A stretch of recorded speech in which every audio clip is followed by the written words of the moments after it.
The views and opinions expressed here are those of the guests and are not the official position of The Church of Jesus Christ of Latter-day Saints. We believe in God, the Eternal Father. We believe in the Bible Son, to be the Word of God. We believe in being honest, true, chaste, benevolent, virtuous. We believe that through the atonement of men. Christ, all mankind We will also be saved believe the by Book of Mormon obedience to be the Word of God. We may say that we follow the admonition of Paul. We believe all things. We hope all things.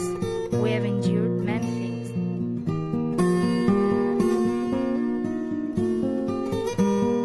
Welcome to Why I Believe on the Mormon Channel. My name is Rick Starr, and today our guests are Elder Tom Savoldi and his wife Pia Savoldi, who are missionaries here on Temple Square currently. And it's so good to have you with us today. Thank you for being with us. Thank you for inviting us. You're right. We're glad to be here.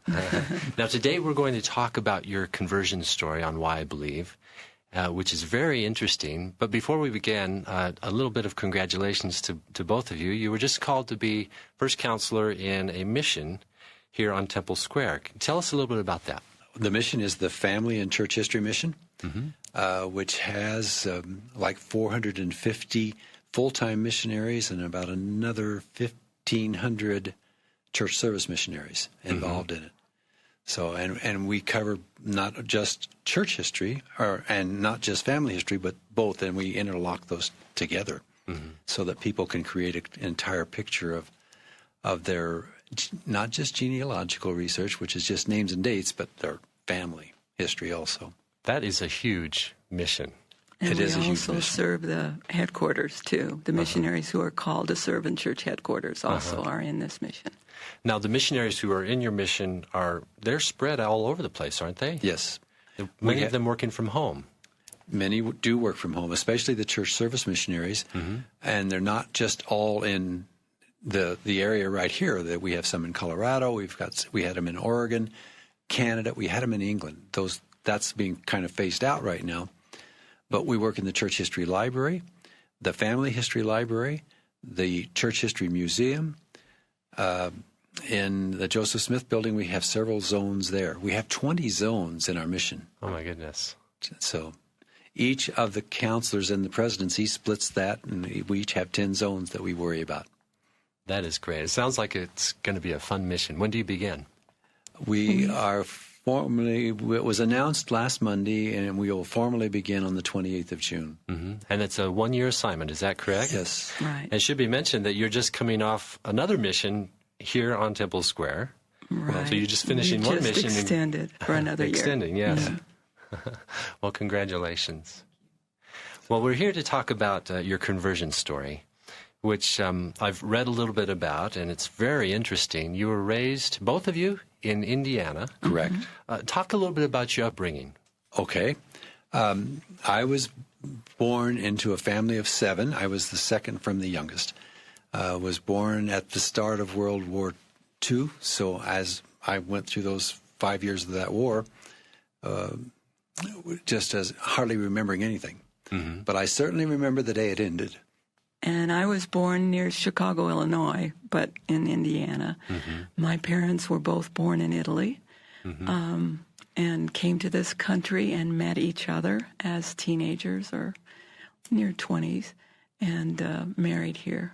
So I grew up in the northern part of Indiana. And both of you have very Catholic and very Italian backgrounds. Is that correct? Correct. Though my mother was English, German, all of the the area there. Can't say they were really Irish, but I suspect Irish also. My mother was, but my dad was full-blooded Italian. You mentioned in your devotional that being raised in central Indiana, Yes. Catholic, Yes. was almost as different as being Mormon in central Indiana. Why is that so? In the 1940s, there were very few Catholics in central Indiana. And I'm a farm boy, so I was out in the country, and in my school, I would guess there wasn't 2 other Catholic families. So we were strange. We were the odd man out. We really were. How was that being raised? Did you were you made fun of, or did people look at you differently, or was it just another religion? They looked at us differently, but they looked at us with respect, much like LDS people today that are in Indiana and other places. They look at us very differently, but with a great deal of respect. Very little. I can't remember anybody making fun of us. I didn't have that experience because I grew up in the northern part of the state near Chicago, where there are a lot of ethnic groups, a lot of Polish, a lot of Italian, lots of Jews even. And so that wasn't, and because I went to a Catholic grade school and a Catholic high school, I never felt ostracized. I felt like one of the group. So it wasn't as strange for me growing up Catholic as it was for him. Now, I would guess the only time it really stood out is the high school graduations were always accompanied with a baccalaureate ceremony, and that was generally held in a Protestant church, and we weren't allowed to go.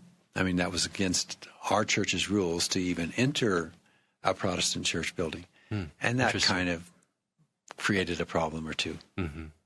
Well, you were both not just traditional Catholics. You were very church-going Catholics, isn't that correct? Oh, yes, very much so.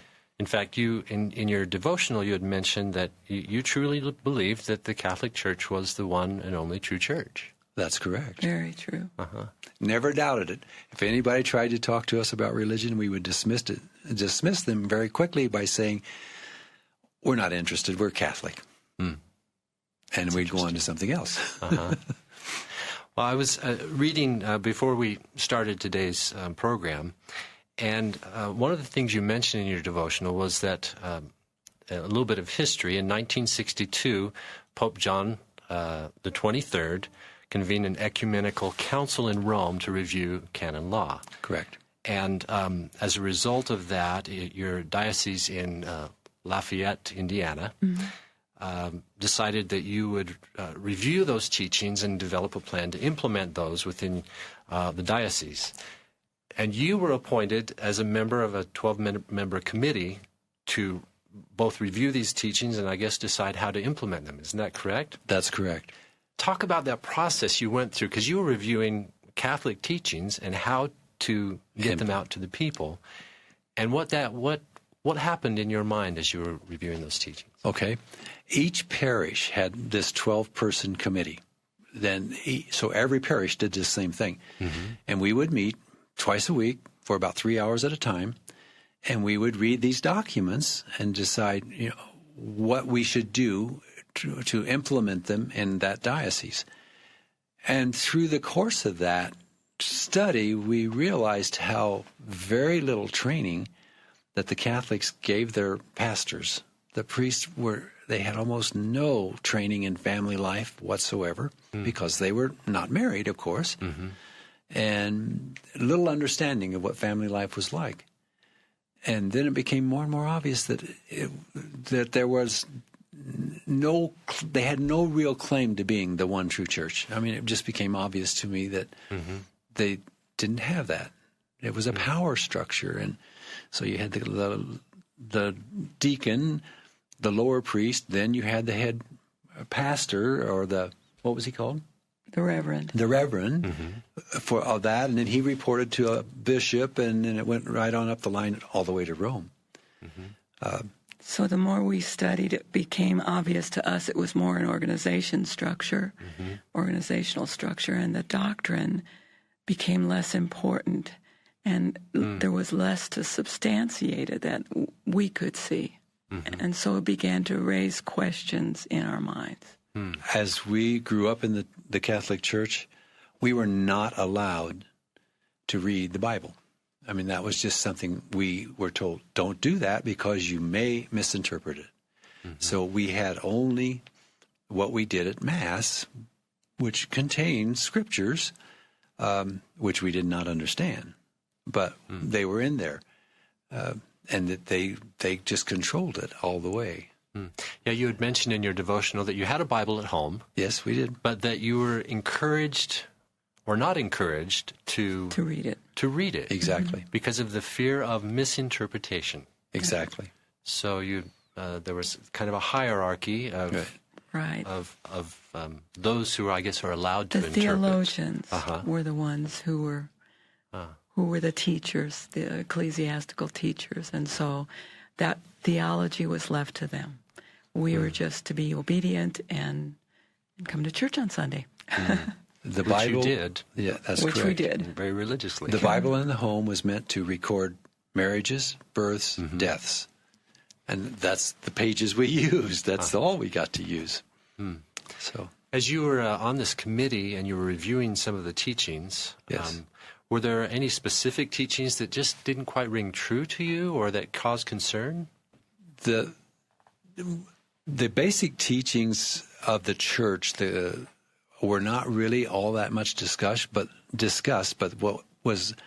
what happened there was how the organization ought to operate. For instance, they didn't have the law of tithing. Okay, so people would contribute, and you were a major contributor if you gave $5 a week. So they didn't have an understanding of that, and they would always publish that. At the end of the year, man, your name was listed right there, and how much you contributed. Oh, I see. So Very publicly. very publicly. So that was always a problem that many people had trouble with.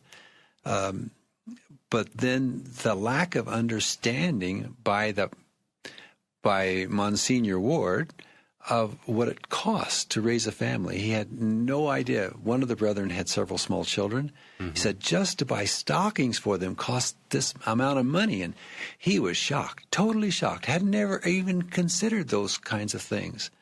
So that was also another problem. The organization of the church was totally, in the past, prior to that, controlled by that priest. He had no parish council, no advisors, no first or second or third or fourth counselor. And that's what this whole purpose was to try to establish putting members and getting them involved in the organization, the finances, all of that kind of thing in the operation of the church. I guess the thing that bothered me the most that came out of that was when we tried to implement that, the bishop basically said, it's not going to change. You will have no say. And that's when we said, okay, it's Quite the a power structure. Well, talk about, it was soon after that that the missionaries came to you, and you mentioned in your devotional that in some ways, all the experiences that you had in the Catholic Church, not only the traditions that you'd had of attending church every week, but then the questions that came to mind as you were on this committee all kind of came together to prepare you for when the missionaries did arrive. Is that correct? That's correct. They just came knocking at our door just right about that time. He had actually decided, my husband had actually decided that he could no longer attend church because he felt like a hypocrite attending church. And this was the beginning of the 1960s and the flower children and the freedom of promiscuity, I guess. And we were both very concerned about how to raise our children with good moral standards in such an environment, and how were we going to teach them the things that were necessary for them to be able to withstand some of the things that were going on in the world at the time. And so we had, for the first time in our lives, a little disagreement about attending church. I still felt that religion was very important to a family, that we needed to attend together, and yet he had this conflict that he could no longer attend because he felt so hypocritical. And that's when the missionaries knocked on our door. So you're kind of in a commotion. Very much so. How do we raise a family? And you'd mentioned that many of the Catholic leadership didn't understand family life. They did not. What was it that the missionaries brought into your home that helped you, that rang true to you? Well, first of all, they brought this love, and that was just, you could feel it. I mean, this genuine care. And they started teaching us, and of course we were very apprehensive. It was like we had a wall that was placed between us and them. But they just initiated by trying to get to know us. And of course, they fell in love with it. We had 3 little children. They were 6, 5, and 3 at the time. And so, they were really good with the children, and we talked about them and how we were concerned about raising them in this world. And that's when they taught us about Family Home Evening, right at the very beginning. And right away, we looked at each other and thought that was the greatest program we'd ever heard. Because the whole time we grew up, I don't think either one of us ever heard our parents talk about religion or bear their testimonies of the Catholic Church, or even teach us any of the principles or doctrine of the Catholic Church. We would have prayers over meals, but it was the memorized little prayer that that was always used. That was the standard prayer, and that's the one you used. And we would have the 40-day fast, during Lent, and we practiced those things, the Stations of the Cross and all of those things. So Family Home Evening was that was probably the beginning of the light bulbs going off in our heads. But that's truly a good statement, the light bulbs going off in our head, because we would sit on this couch and we smoked a lot. And I've ever since I've thought, they must have been hard put to even want to come back because of that. But they would teach us a principle, and we'd say, well, that's what we believe. And they say, yeah, but your church doesn't. When they would teach us about the Godhead, or teach us about all of the various precepts of the church that are so near and dear to us now, the plan of salvation and so forth.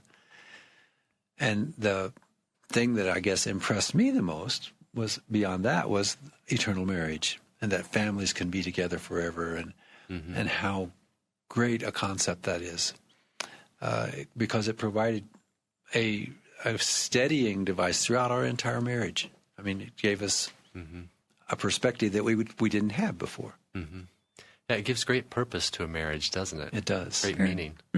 That's right. If you're just joining us, this is Why I Believe on the Mormon Channel.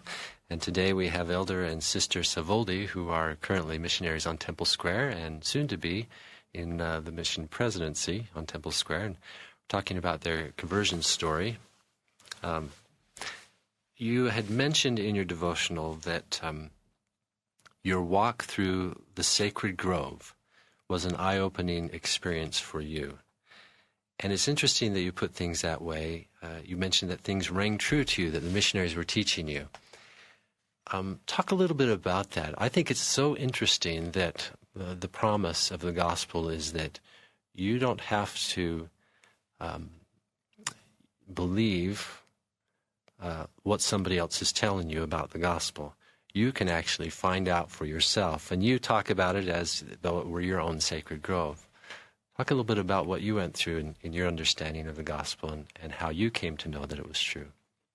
Well, after the missionaries would teach us every night, they'd leave about 9. They were very obedient, 9 or 9:30. And the children by that time were already in bed. And we would, clean up and hop in bed, and it was 1 o'clock in the morning before we could sleep, because all of these ideas, these new principles we were learning just made so much sense. And we struggled, though, especially I did, with why this all occurred to a person by the name of Joseph Smith.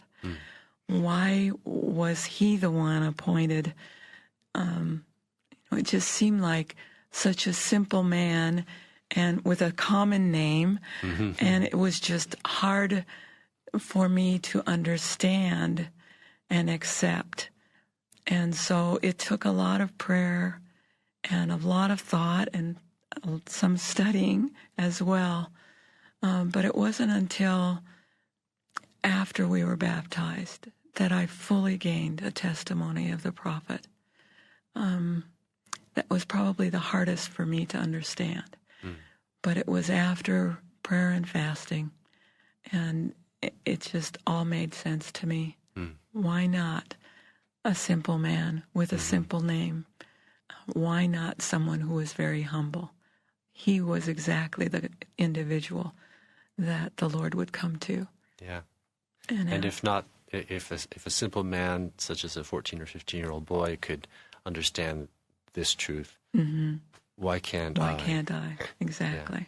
Yeah. Brother Savoldi. But to the sacred grove part, when they taught us about Joseph's going into that grove and kneeling down for prayer after having read the James verses that you could ask and not be upbraided, and then for Heavenly Father and His Son Jesus Christ to both appear to him, and they had bodies of flesh and bone, because I had almost always thought that God was like a cloud or something up there. We had no concept of Him being like us. Even though we knew we were made in His image, we still didn't have that concept. But that was such great knowledge for us to think that we had a loving Heavenly Father, in fact, heavenly parents, that we could turn to and know were interested and cared about us. Yeah, it's comforting, isn't it? It is comforting. There's a verse in the Catholic Mass, or a time in the Catholic Mass when they read the verses from John, and the Word was God, and the Word was with God. And it never, ever made sense to me until the missionaries taught us about the Godhead and who they were. And I thought, oh, that's what that means. That's what it's saying. And so every principle they taught, it was just like another answer, another revelation, another piece to the puzzle of all of these things that we knew in our heart, but never really had an understanding of until they taught us. And they provided us with an overall plan, not just for this life, not just until we die, but that we go on. That resurrection is a guarantee. I mean, it's ours, it's free, we can do whatever we want, and we can all still be resurrected. And to be exalted is a little different than that, but that life goes on, and that we can be as families. That was so important. Yeah, that is wonderful. Well, now, you'd mentioned that a lot of these things rang true to you, but you weren't actually baptized on your first set of missionaries, were you? When they asked you to commit to baptism. They were asking us to change our lives 100%. I mean, not just the smoking thing, but everything. And plus, we loved our families dearly. We still love our families dearly. And we did not want to offend them. So we had to be sure. And that's why we asked so many questions, I think.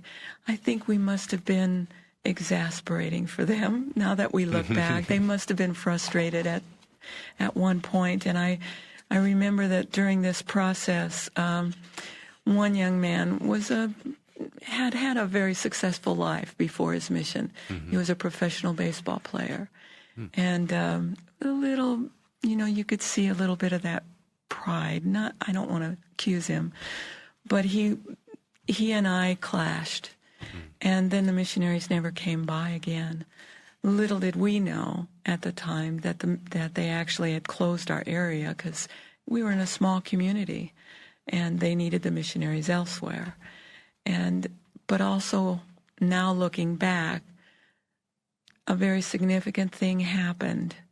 My father passed away rather unexpectedly, and I think that had to have happened before I could join the church, because I could not have done anything to hurt him.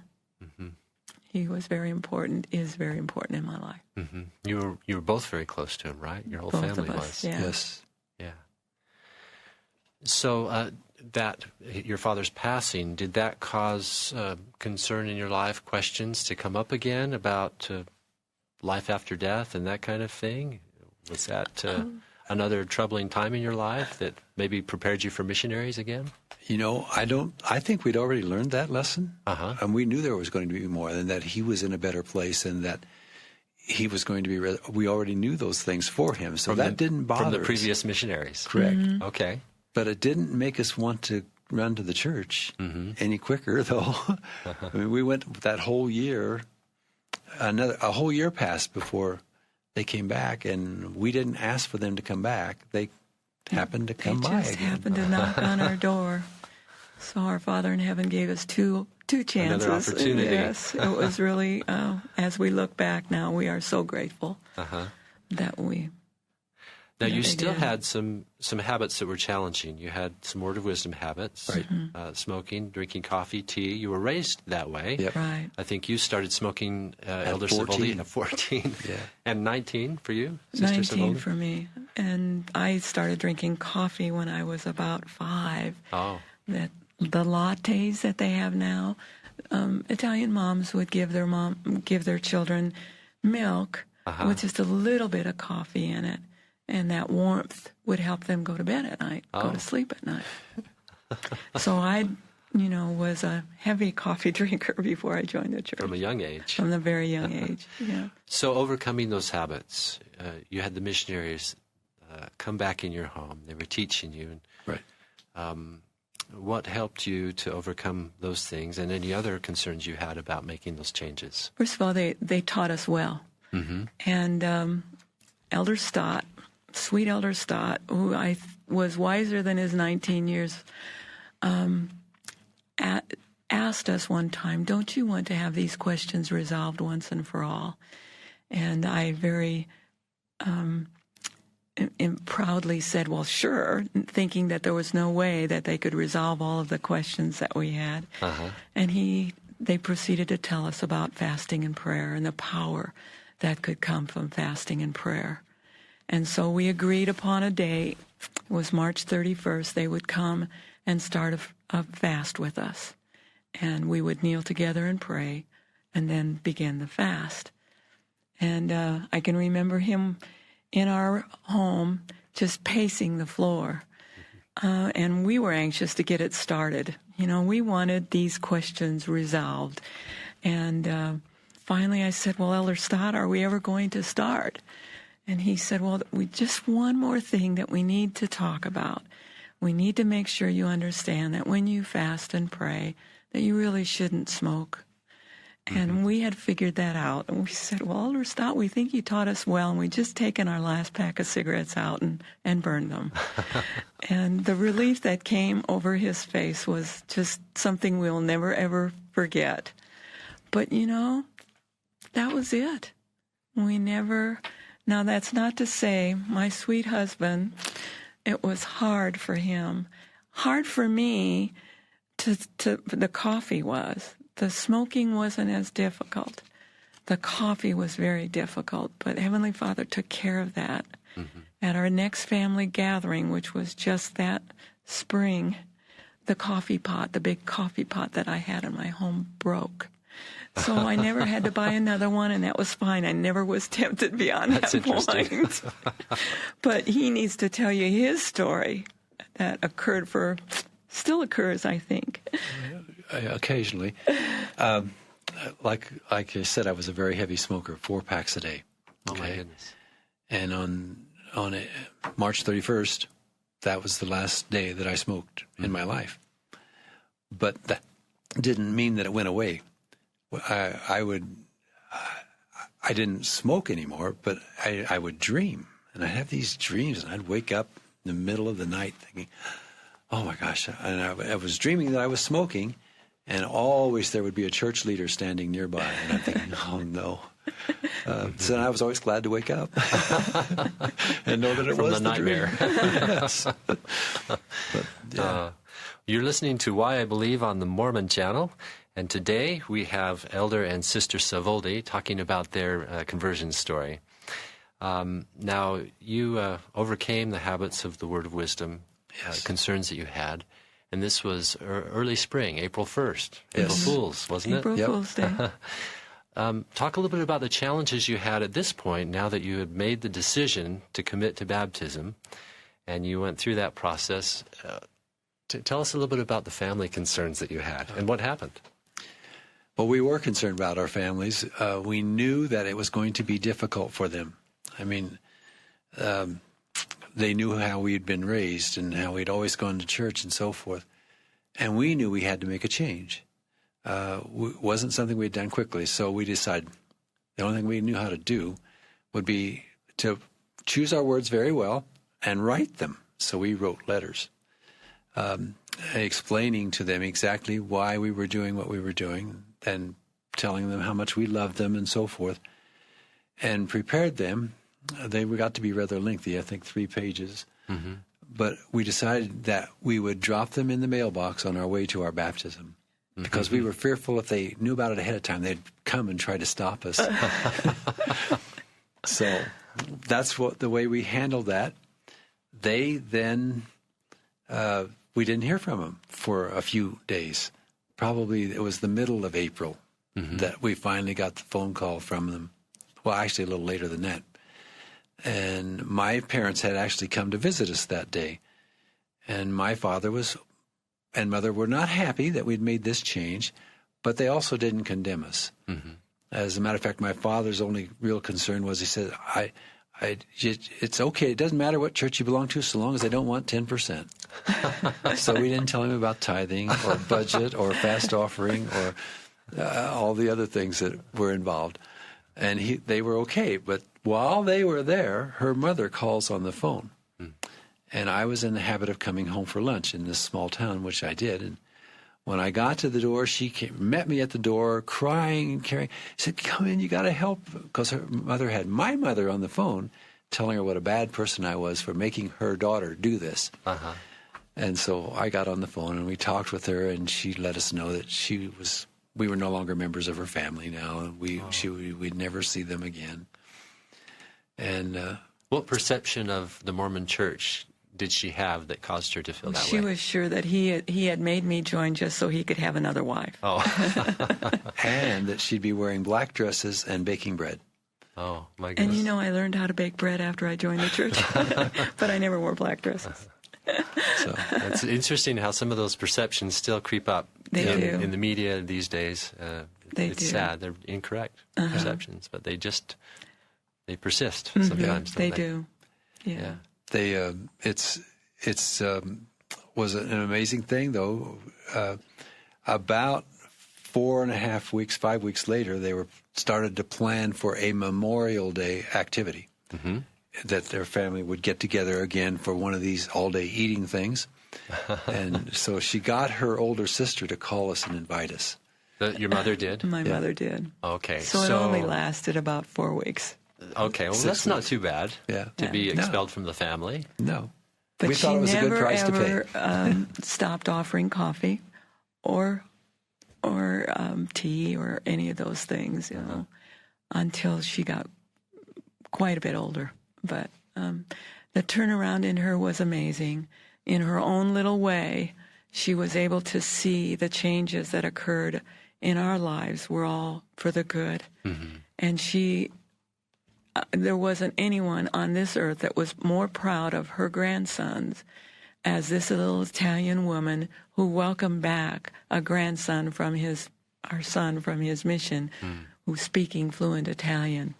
And she had to introduce him to all of her friends all over again and let him. Oh, my goodness. So he went on a mission to Italy? He did. He was in Milano. Oh, that is great. And we had one in Germany and then one in Ogden. So, but. You had an experience later on in life with your mother, who you affectionately called Nonna. Nonna. When she was 89 and she was soon to pass away. Right. Yes. Tell that story, would you, please? Her mother had always had circulation problems, and she had tried all kinds of things to improve that in her life. Well, as she turned 89, it was obvious that it wasn't getting better. And as a matter of fact, in December, we had gone there to visit because she was really not doing well. And one of her legs had, in fact, died. It was cold. You could touch it and it was cold. And the other one had a little warmth. But so the thing became, the situation was the doctor said, well, if we don't amputate her legs, she's going to die.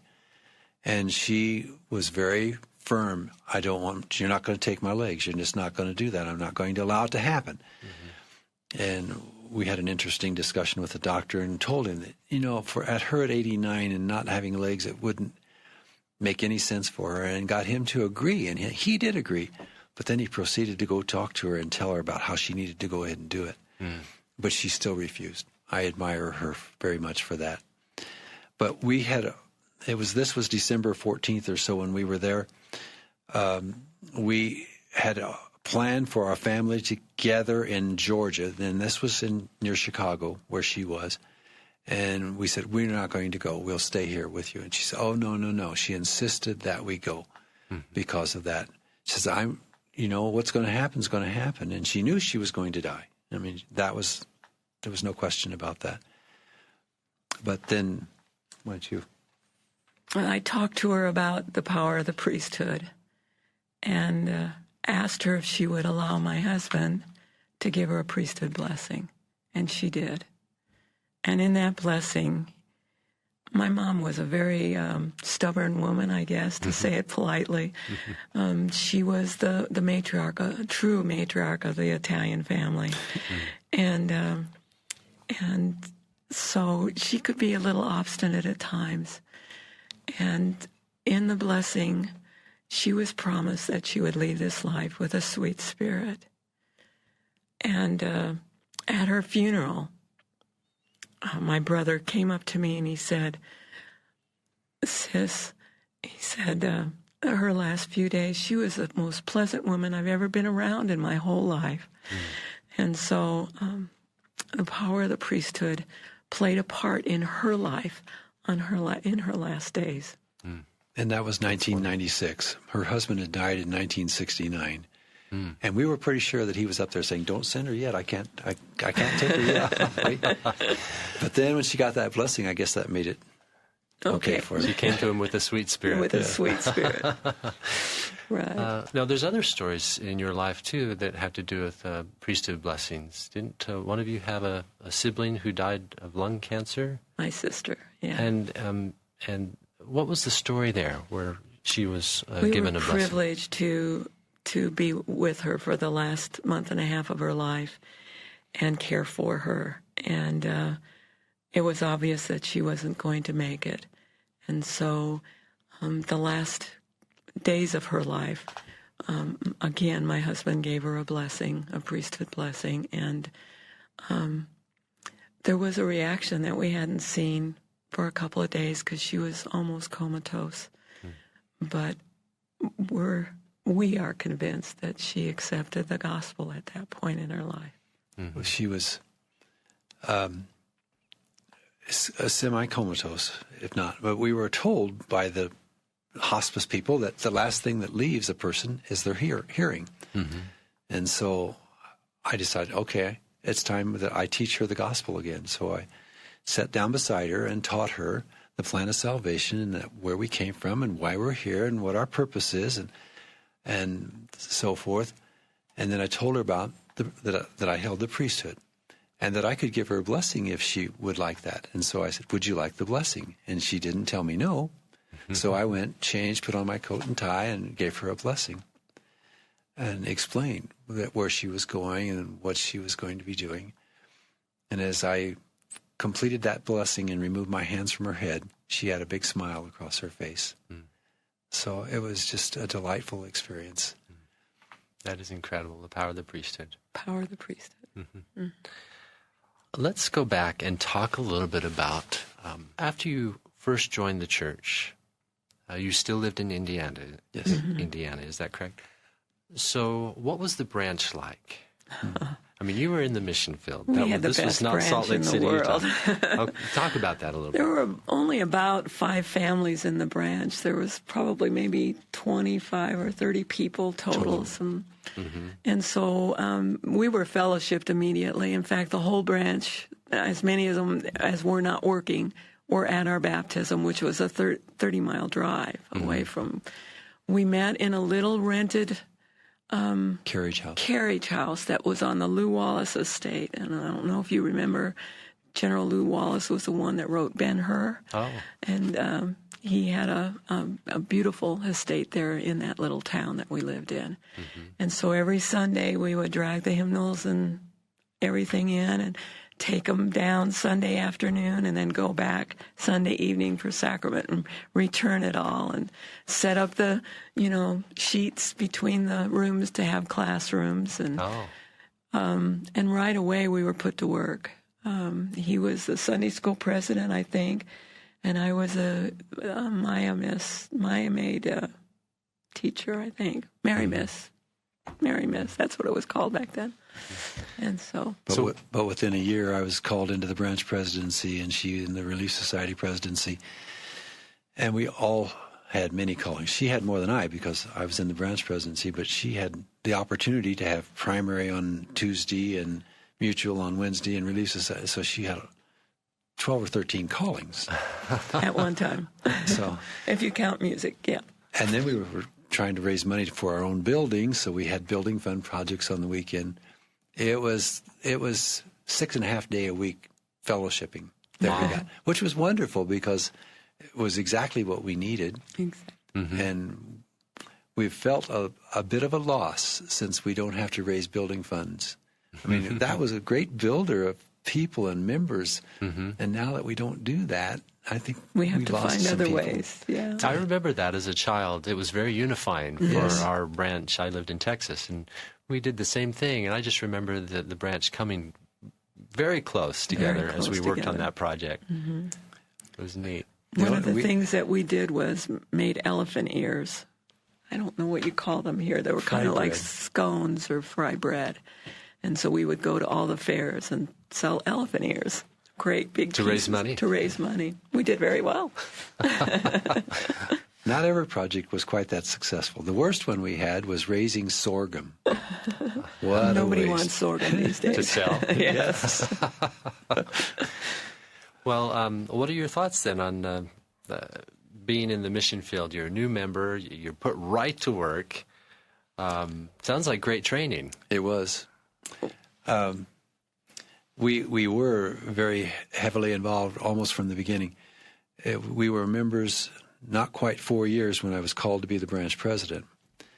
That was a rather interesting story, if I can tell you. Sure. She was pregnant. We were pregnant. And President Glover had called us and asked us to come to Lafayette, which was the 40 miles away, for an interview. And we got there, and he finally talked to me for a long time, way too long. But at any rate, he came out and noticed that she was pregnant, and he says, "When's the baby due?" And we said, "Well, tonight." So we went home, and in fact, the next day she had the baby. So Wow. I then went on, and that was on a Friday night or so. And on Sunday, I was sustained into the branch presidency. She wasn't able to be there, and so, but at any rate. But our life has been that way. It's just been, we've been very involved in the church and have had the pleasure of serving in many capacities. And it's great because you learn the gospel that way. And we needed to learn the gospel. We're still learning. Yeah. That's incredible. Yeah, you learn by doing. You learn by immersing doing. yourself in the gospel. Yeah. I served in the branch presidency 9.5 years and was released in order to go into a stake presidency. So it never ever stopped. I mean, we were always busy, and that was wonderful too. Always to be busy. For those of you who are just joining us, this is Why I Believe on the Mormon Channel. I'm Rick Starr, and today we have Elder and Sister Savoldi, who are missionaries here on Temple Square, and we've been talking about their conversion story. You've been members now 40 years? 40 years. 40 years. So how many children, how many grandchildren? We have 5 children. We just had our 22nd grandchild in May, and we are expecting our first great-grandchild, sorry. Well, that's great. It's hard for me to believe I'm that old, in August, so. That's wonderful. Well, you're certainly not slowing down. This is your 4th mission, is that correct? Third mission. Your 3rd mission, and you're going into your 4th mission. No, this is our 3rd. This is just part of our 3rd. Yeah, this is part of that. Oh, okay. It's just an It's extension. an extension. Yeah. Yes, an extension. You've served missions in Turkey/Albania. That was one of your missions. Right, that was a 2-year mission. So about 13 months in Istanbul, Turkey, and then the rest of the 10 months. 10 months in Albania. Now, in Turkey, it's not a proselyting mission. You're not allowed to proselyte. Right. Correct. So share with us how you shared the gospel, All right. how you were able to share the gospel. We were called there to be humanitarian missionaries with the primary responsibility to teach English as an international language. And we did do that. But right after we got there, the primary school that we were going to teach at, it was just at the start of the Gulf Wars and so forth. The commandant made the decision, well, we're not going to have foreigners on the campus. So we go back to our apartment thinking, what are we going to do now? And our area welfare representative was in Moscow, and here we were in Istanbul. And he says, well, let me come. I'll come there and we'll teach you what you need to do to have humanitarian projects also. And we got to do some really neat things with that too. We got to help the Istanbul University's hospitals with neonatal care for the 200-gram babies and so forth. And we also got to help a Catholic priest who had a school there in Istanbul. You wouldn't think that they would, but they did. Istanbul was the head of the Catholic Church for many years, until 1550 or so, when Constantinople name was changed to Istanbul, and the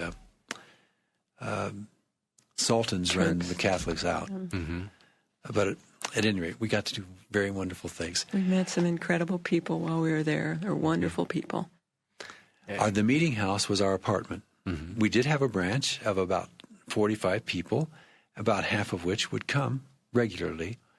And they were from Armenia, from Russia, from the Philippines, from Turkey. I'm trying to think if we had some Ethiopians. Yes. So there was an international branch. Right there in your apartment. Right there in our apartment every Sunday. And so non-proselyting, how were you able to share the gospel? They would come to us. They literally would come to us. We had two young men. I mean, this is how the Lord works. We had two young men show up at our door, one Turks, so they only spoke Turkish, show up at our apartment door, and it just happened that a member of the branch was visiting us who spoke Turkish and English. And so through him, we were able to teach these two young men. They had read about us on the internet and wanted to know more. There is a member of the church who's now serving as the branch president over there. He's a returned missionary, and he had a website that the Turkish people would go to, where he bore his testimony, and then there was a little place where they could order a copy of the Book of Mormon if they were interested. And we were probably sending out about 40 to 50 every month. Wow. To young Turkish men mostly. To one woman in all that time. Yeah. But what do you think spurred their interest in the church there in Turkey? They're just intrigued. Some of them just wanted to be able to read, an English book translated into Turkish to see. Some of them were studying, English, and for some it was just scholastic. But for a lot of them, they were intrigued by the website that this young man had set up, and by his testimony. And they knew they had some Christian leanings already, and they wanted more. As a matter of fact, this first young man that we taught, he said after the first discussion, he says, "Why aren't you out on the street teaching this to everybody?" And we said, because we're not allowed to be. But he was so impressed because we taught him the plan of salvation, I think was that first discussion. And the Turkish people are so ready to have proselyting missionaries there. And that was planned, but as a result of all the wars and so forth, and especially 9/11, all those plans were called back. But it's going to happen. Yeah, the opportunity will come again. The opportunity will come. And they'll be even more prepared to listen. Exactly. That's amazing. And you went to Albania as part of that mission. Well, what mission was your mission for Turkey and Albania? We were under Bulgaria.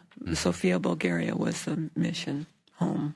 It was our first mission, though. Is that what you meant? And Albania, though, we were... Tirana, Albania was the mission home. I see. They're in two different areas. But at the time, we had been working with a young child that the Albanians had sent to Istanbul for medical care. And so that's how we became acquainted with the mission president in Albania. And they had a need for an office couple, rather. Urgent need for an office couple because they had to send theirs home. And they were about ready to get a new mission president. And so they needed a couple there and invited us to come. So that's how that happened. That is wonderful. So you went to Turkey and Albania. What were the other missions that you went to? Italy, Catania, which is southern Italy. We served 10 months in Calabria, which is down at the boot of of Italy, and we were proselyting missionaries there. Wonderful. And that was very interesting. We had a wonderful branch. Now, you were raised Italian. Yes. Right. How was your Italian going back to Italy? Hers very good. I grew up listening to Italian, but I always answered them in English. And so I had the advantage of knowing what they were speaking to me about, but learning the grammar has been a challenge. And so I speak probably like a kindergartner, but they could understand me. And I even taught a couple lessons in Relief Society, so it was fun. And I had to speak every month. And so I would write my talk out in English and then the missionaries, and she would help me translate it into Italian, and then I would try to read it. And my tongue just wouldn't move in all those directions at the same time. But they understood. Was the response to your story in the gospel different because your background was Italian and Catholic? Were you listened to more readily? In I Italy? think so. Yeah. I think so. We had the opportunity of teaching English there. We started an English program there, and became acquainted with people, who normally wouldn't have been receptive to the missionaries. It was not usual for them to have a senior couple there, so they had a lot of questions about that. Why were we there? Why not the young missionaries? And they were curious more than anything else.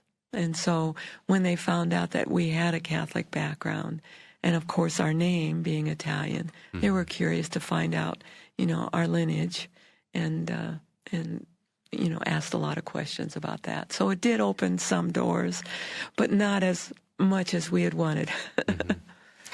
But the English class really did help because they would come and they'd get excited, and they absolutely fell in love with the young men that were there teaching them. They just, where do you find these guys? They're not like ours. They were very impressed with our missionaries. But at any rate, then they would greet us on the street. When we first got there, people would look at our name tag, but they would not look at us. But after that, then they'd come up and they'd hug us, and they'd give to the Italian botch where they get the kiss on both cheeks. And other people saw that happening, and then they became much more friendly. And willing to talk. Not to change, but to talk. Change is difficult, isn't it? Change is very difficult. As you experience yourself. Yes. Right. Yep. Yes. Right. Well, we only have a few minutes left on today's program. And, of course, the program is Why I Believe. And I'd like to ask you, Sister Savoldi first, and then Brother Savoldi, why do you believe? I have a strong testimony of the gospel. I know that Jesus lives. I know that he answers my prayers. He has and continues to be my Savior in many respects. I know that I have a Heavenly Father who loves me, and I feel his love. I know that there is a Holy Spirit who guides me and gives me the direction that I need in my life. I know that we have leaders on the earth today. I know that we have a living prophet. I've heard him speak. I've heard all of the prophets speak to us today. And every conference and every time I read one of their messages in the Ensign, I'm edified and built. And I learn more as I read and study the scriptures.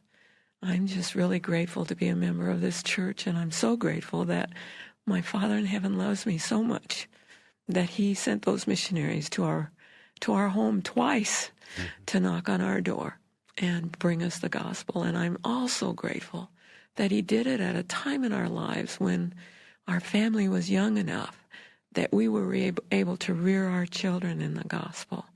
And now to see them raising our grandchildren and soon to be great-grandchild, it's just, the church is true. Thank you. Elder Savoldi.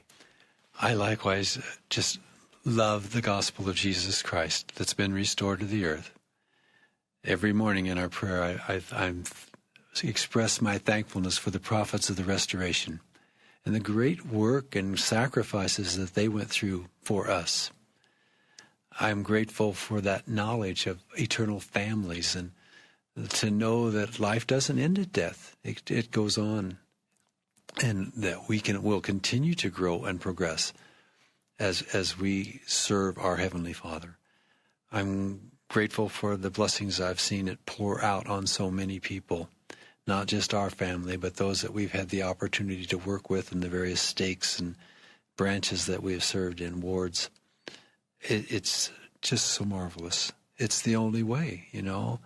I go clear back to the days when I sat on that couch and the missionaries would sit across from us and teach us these principles, and they would get so excited teaching us. One of them had flaming red hair, and he couldn't contain himself, and finally he would pull his legs up and sit on his hands just so that he wouldn't be too demonstrative in his teaching. But and that's the way I feel about the gospel. It is something to be demonstrative about. It's wonderful. It's provided us the insight and the direction we needed in order to live this life and to be of service. That's why these missions have been so great for us, because we've been able to give back. We'll never get back enough to compensate for all that has been given to us, but we can try. And so that's what we're doing. The gospel's wonderful. It's treated us so very well. And the principle of tithing, when we first joined, we thought, how are we going to do that? Well, we did.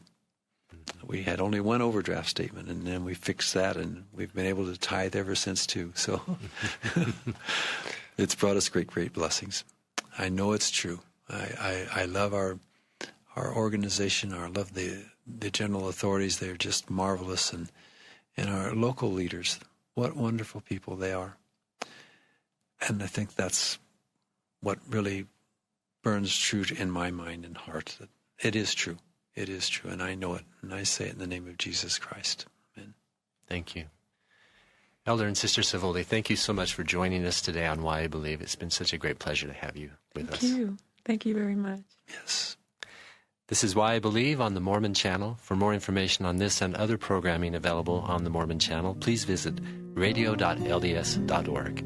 Have a great day.